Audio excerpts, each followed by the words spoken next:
Hi everybody, this is Agnes from Sediment, and today let's taste and explore differences between Crianza, Reserva and Gran Reserva Rioja wines.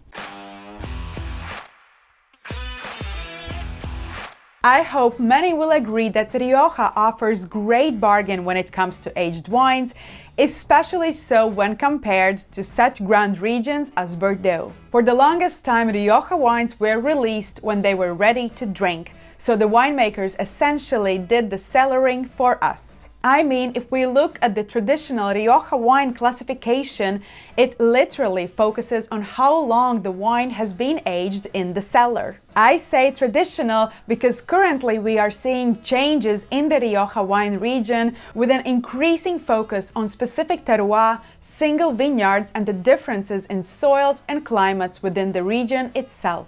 Let me know in the comments if you would like to see a video or tasting focusing on these topics. However, as I mentioned before, Rioja has historically classified its wines based on how long they have been aged in oak and later in the bottle before being released. And the common understanding was that the higher the category, the longer the wine has been aged, hence the better quality. But aging alone does not correlate with quality, because technically winemaker can age a mediocre quality wine for the required minimum of Gran Reserva, which for reds must be at least 5 years before release, and label it as Gran Reserva. In practice, and especially nowadays, that almost never happens, because bad wine cannot survive such a long aging period. However, it does mean, and actually is quite common, that quality amongst these categories can vary greatly between producers. And a regular Crianza or Reserva from a top producer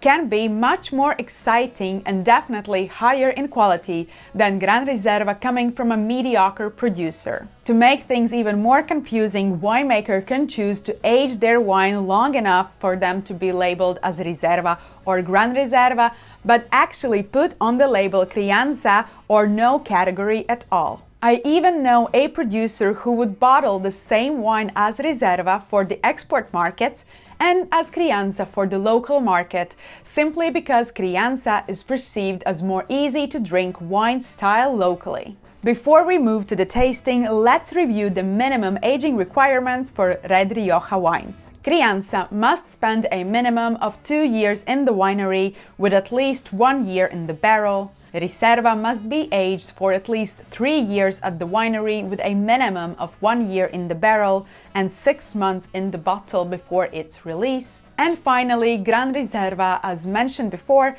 minimum 5 years of aging with at least 2 years in the barrel and 2 years in the bottle. Here I have all 3 categories of Rioja, Crianza, Reserva and Gran Reserva. The Reserva and Gran Reserva come from the same vintage, however Crianza is a bit younger because I could not source such an old Crianza and generally they are consumed much younger. A small note, even though you can find also white and pink wines labeled under these categories, today I will be focusing only on red wines. And to add intrigue, I will be tasting these wines in blind, and they were poured by my cameraman, so I don't know which one is which. Let's start. Wine number 1. So this might be one of the older ones, so Reserva or Gran Reserva, because in the color I see garnet. You also feel a lot of development on the nose. So you have dusted crushed cherries, spicy cherries, slightly dried as well. But I also have some spiciness to it, some nutmeg or cinnamon and clove.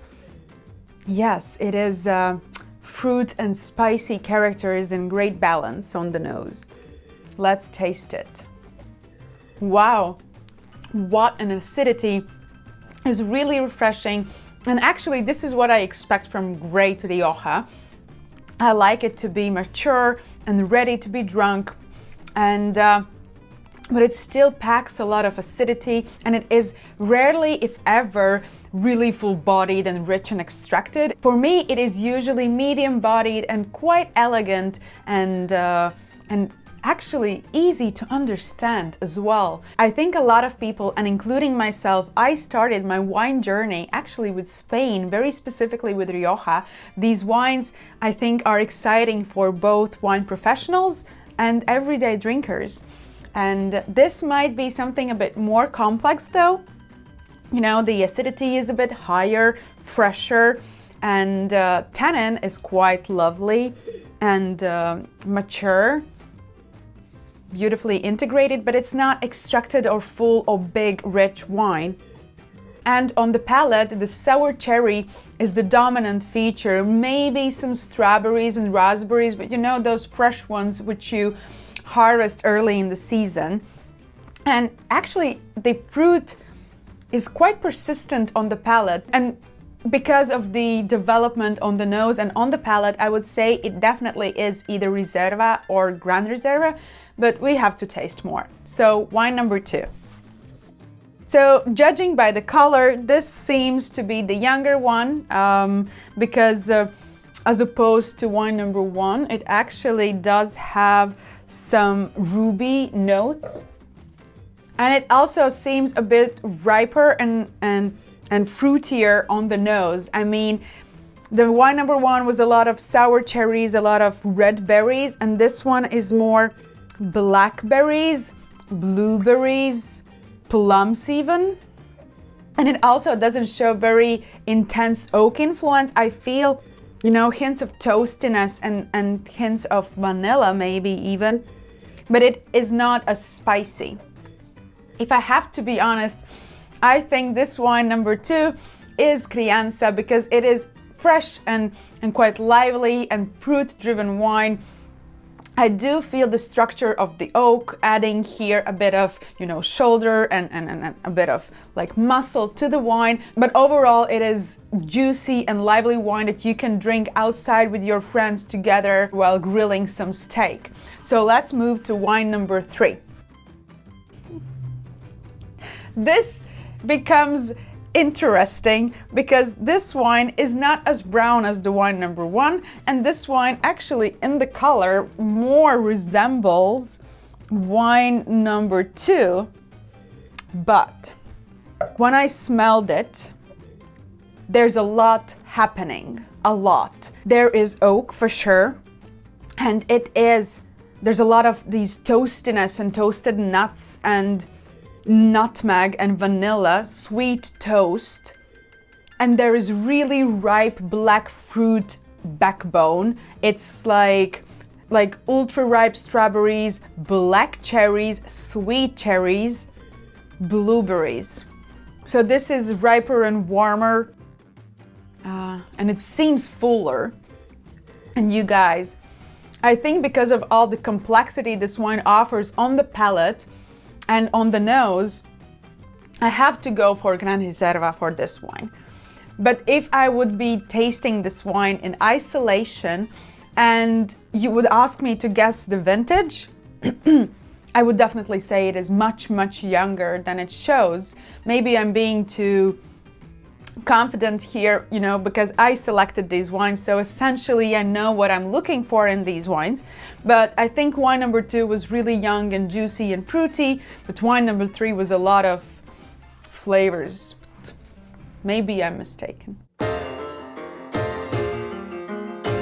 Okay, should I wrap it up? I think wine number 1 is Reserva. Oh wait, it's opening up. That's the issue. When I start the tastings, they are quite closed sometimes, and then the wine opens up and it offers you something. It offers you something more. Really lovely wine. So I think it is Reserva, and I will give this wine a 94 points. Wine number 2, I think because this wine is so fresh and driven by immediate appeal, it is definitely Crianza, and I think it is a decent Crianza and maybe nothing really exciting and something to write home about, but I wouldn't be offended by this wine, and I will give it 88 points. Wine number 3, I think it had breadth and depth and complexity of Gran Reserva, and I will give this wine 96 points. I think it is remarkable. I really like it, and I do believe it will open up and open up and open up. So let's reveal wine number one. Oh, okay. So we have, it's always very difficult to pronounce it, Lopez de Heredia Vina Tondonia, and this is Vina Bosconia, and we all are going for Gran Reserva from this producer. They are so limited and impossible to get, especially their whites and rosés. And we so often forget about these really affordable wines from their cellar. And Vina Bosconia actually is one of my, it is relatively affordable. It usually costs like 20 to 30 euros. And it is one of my everyday go-to wines. I love it when I have it in my fridge or wine cellar. It never stays too long there because it is ready, it is released when it's ready, and I absolutely love it. And then those more rarer or harder to get, or Gran Reservas, I usually hold for a special occasion. So wine number two. Okay, so this is Marques de Caceres, Crianza 2020. Unfortunately, I was not able to source 2012 vintage for Crianza, and I thought it would be interesting, especially if we're doing blind tasting. But I mean, it might be also disappointing because there's not a lot of Crianzas out there that could survive 12 years. And as I mentioned, they are best to be drunk quite young and fresh. And that means the last wine is indeed Gran Reserva, from an amazing producer, which is Remelluri. And yeah, I think we do not talk enough about Remelluri. There's a great personality behind these wines, someone who believes that Rioja can be great. And actually, it's not that I believe that Rioja can be great. I think Rioja is great, and it makes amazing wines. And I had my love affair with Rioja when I started my wine journey, and I somehow drifted away and started to explore something else. And now I'm back, and I think I love it more than ever. It offers such beautiful wines. They're still offered when they are ready to drink, with exception of a few producers, and always such a great bargain. Always such a great bargain. So cheers! If you enjoyed this video, you might as well want to watch my other video, Rioja versus Ribera del Duero.